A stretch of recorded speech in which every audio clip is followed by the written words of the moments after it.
health and wellness. And not just health and wellness, we're going to be specifically talking about Black women's health. And we're hoping that you will stay tuned with us as we go through the variety of different topics that I think will be a blessing to you and your family. Throughout the times, we find ourselves as Black people not just taking care of ourselves in a very good way. And then what happens is we think we are until we are 45 pounds overweight and we're 5'4" and we're 195 pounds. That was my story. So I know exactly what it means to carry the weight of the world. What's more important and a little bit disturbing is when we tell ourselves that we're not fat, we're not obese, we're not overweight. But when it ends up happening, guess what? It shows up in a variety of different ways. Stress, trauma, the way that we communicate, our production, and all the other things that we find ourselves going through. Not to mention anxiety, depression, moodiness, and all the stuff we don't talk about. So just for a few moments, I want your ear, your heart, your mind, and your spirit to tune in just for a moment for us to discuss the Goliath topic of health as it pertains to Black people, and that is diabetes. And let me tell you something, you need to hear about what's going on, what we're not doing. And I'm sure if you listen with the intent to do something, your life will never be the same. Looking forward to you sharing in this moment in time.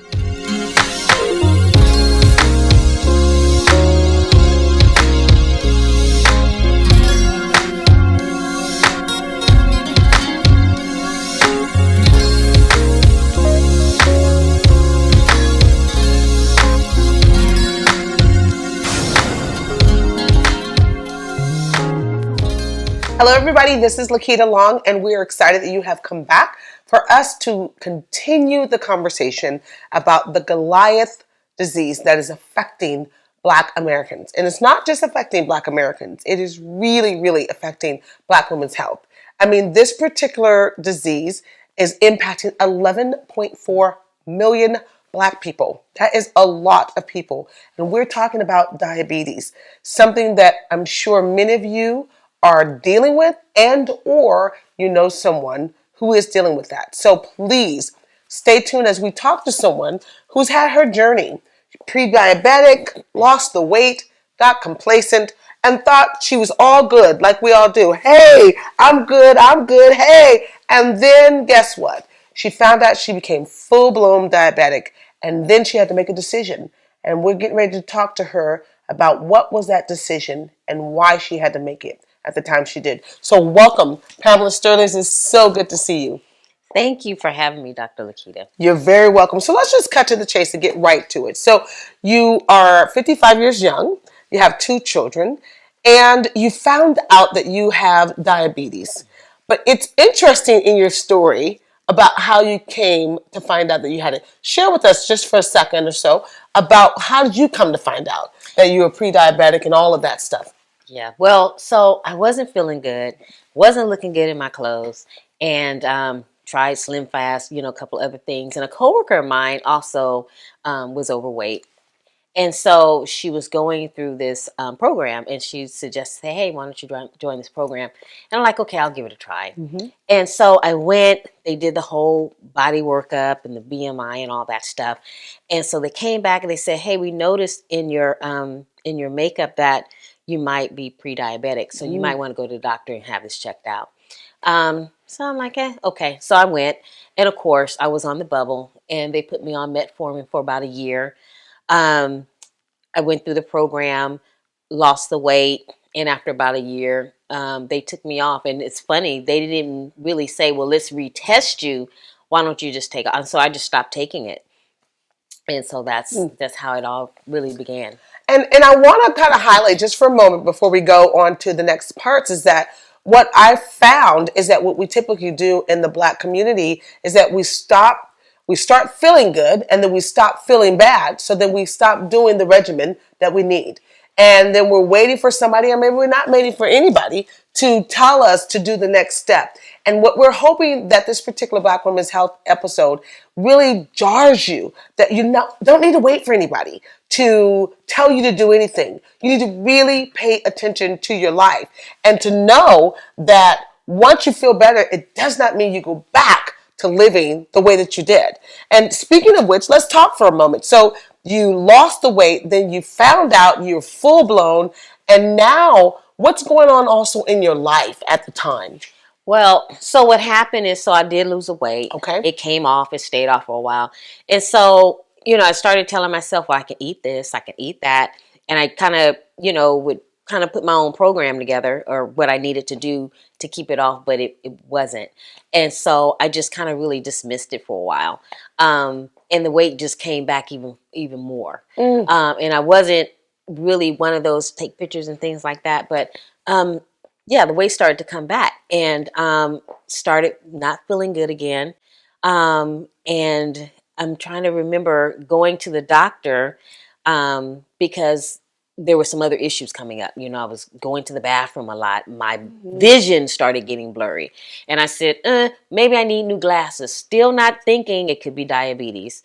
And so went to the, to the eye doctor, and they're like, no, everything is okay. Went to the doctor, they did my blood work, and of course, now this time I have type 1 diabetes.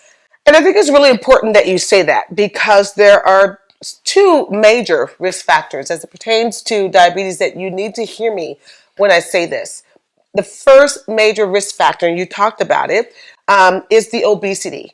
And so when you talked about BMI, which stands for body mass index, it's a metric system that works in correlation with our metabolic system and activities in our body, so that we can look at height and weight, and they configure it all together, and they find out that there's a certain weight that we should be at by a certain height. Now you're 5'1", and I'm 5'4", and I know that being 5'4", I should really only be around about like 131, and that's pushing it. And I've been 130, and it's not that it's a high school weight. The 130 is not a bad weight on me. It's only bad for those who think that it is what needs to happen. And that they don't believe that it should happen in terms of me looking a certain kind of way, because they're accustomed to seeing me 160, right? So here's the point. So obesity is the first risk factor. The second risk factor is the inability to be active. So we have a lack of activity in our lives, and that is major.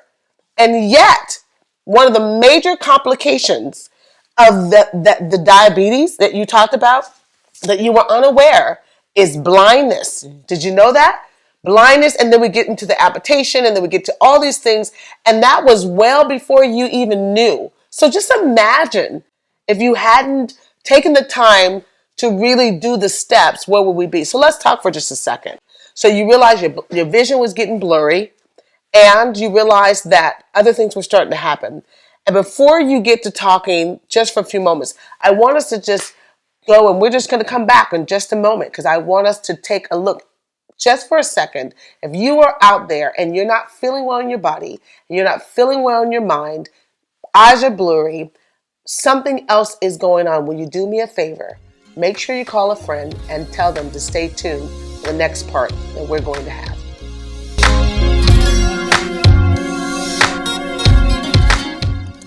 Some of the signs and symptoms of type 1 and type 2 diabetes are increased thirst, frequent urination, extreme hunger, unexplained weight loss, presence of ketones in the urine, fatigue, irritability, blurred vision, slow healing sores, frequent infections such as gums, skin infections, or vaginal infections. If you develop any of these symptoms, you really should check in with your doctor.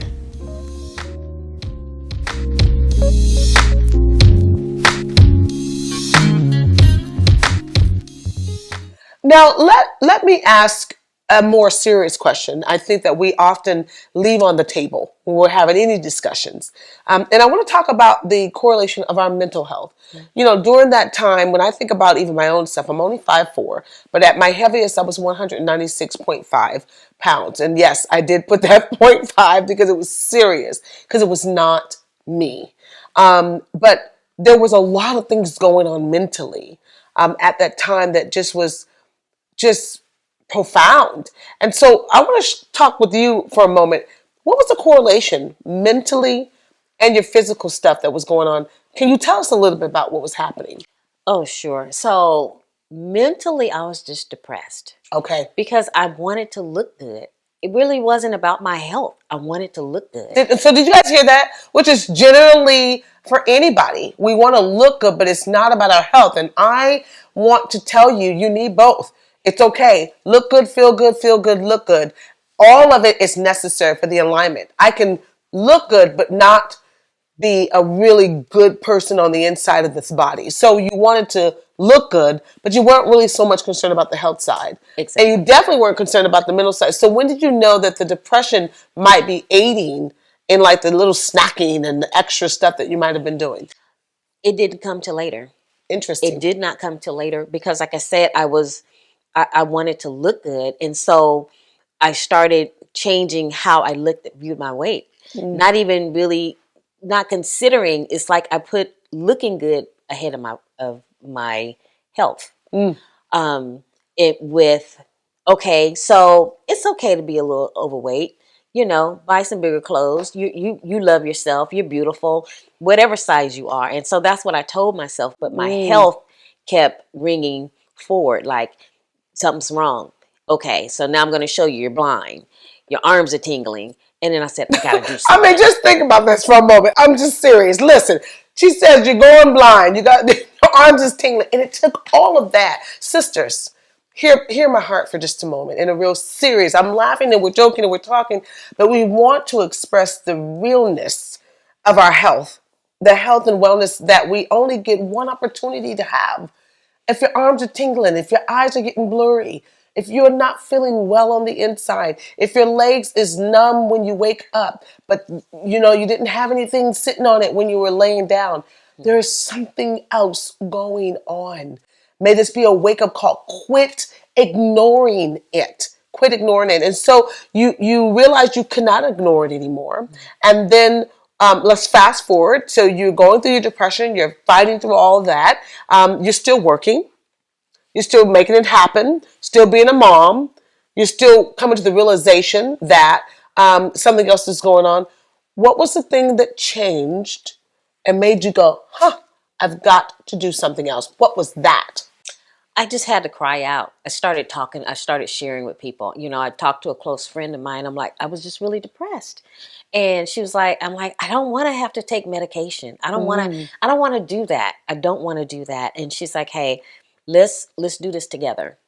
Let's do it together. And so I said, well, let me try a little exercises because it's not really about doing it. It's getting started. And so I just really needed that little push, that encouragement from someone that was doing it and it was working for them. And that was a turning point for me. And once I turned that corner, once I ejected that tape, it's like, get over it. This is what it is, accepting the reality is that you have diabetes.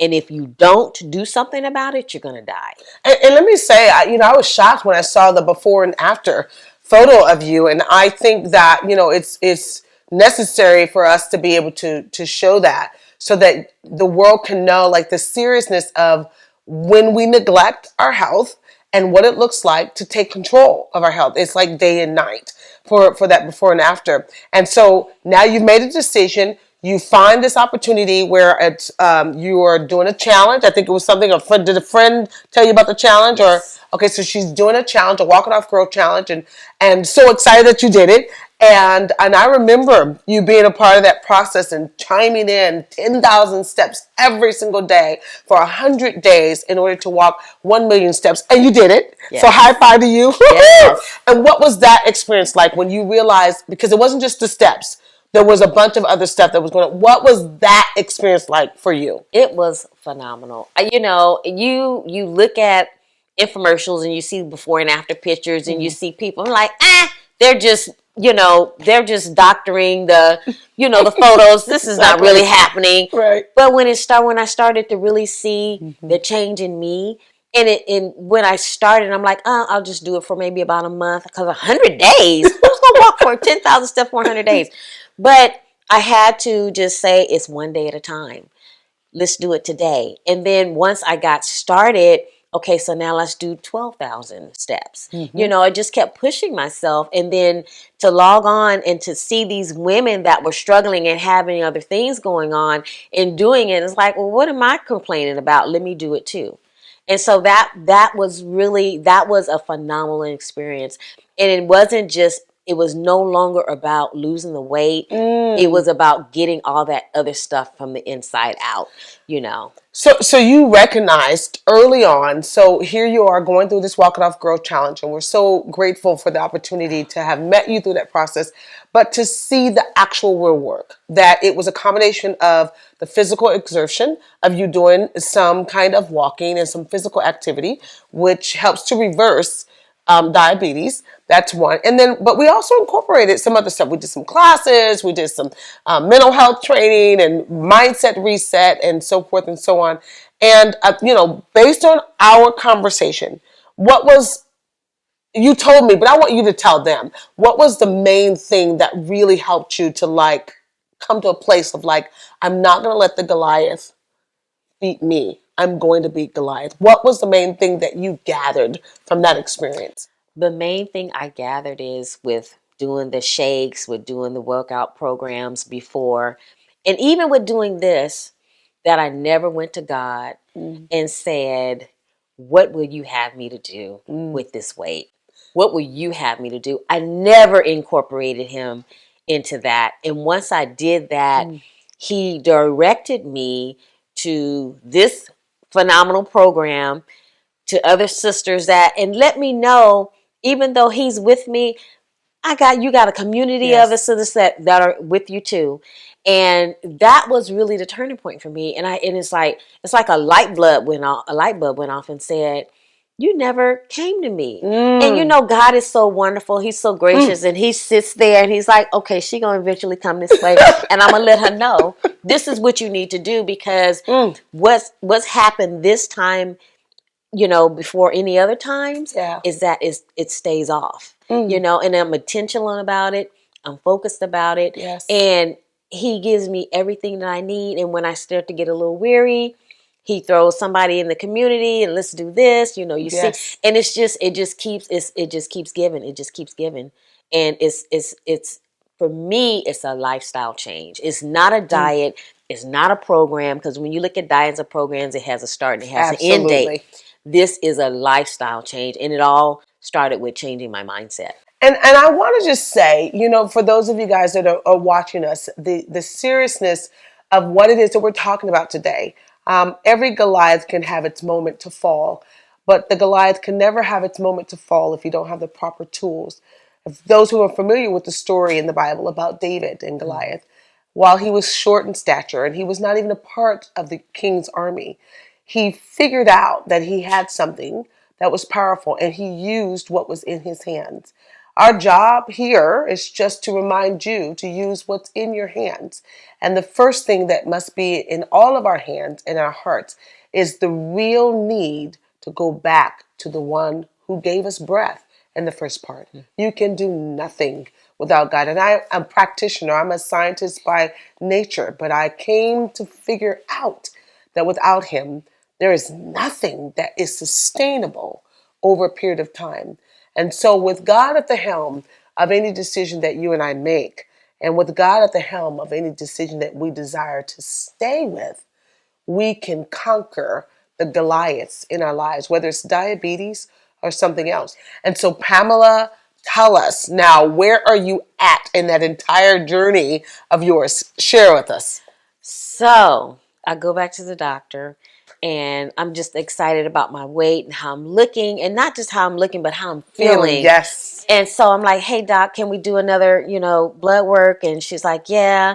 And it came back and she said, your numbers are normal. I'm like, what do you mean my normals are normal? She said, I was on, I was taking insulin shots in my stomach. I was doing shots. I was doing high blood pressure, pills, high cholesterol. All those numbers are normal. I'm like, so you mean I don't need to take it anymore? She said, you're good. She said, just whatever you're doing, continue to do what you're doing, but you were good. And oh my God, I just wanted to cry. And I'm going to cry too, because I think one of the biggest things that I've come to realize in watching the journey is that it's the fruit of it. It's one thing to talk about something you're doing. It's another thing to experience the fruit. And the fruit is that she's off of those meds. And I am like so excited. And we want you to also experience the fruit also. So make sure you stay tuned to what we're doing and find us somewhere and join us in one of our challenges. It will change your life. Absolutely. Guaranteed.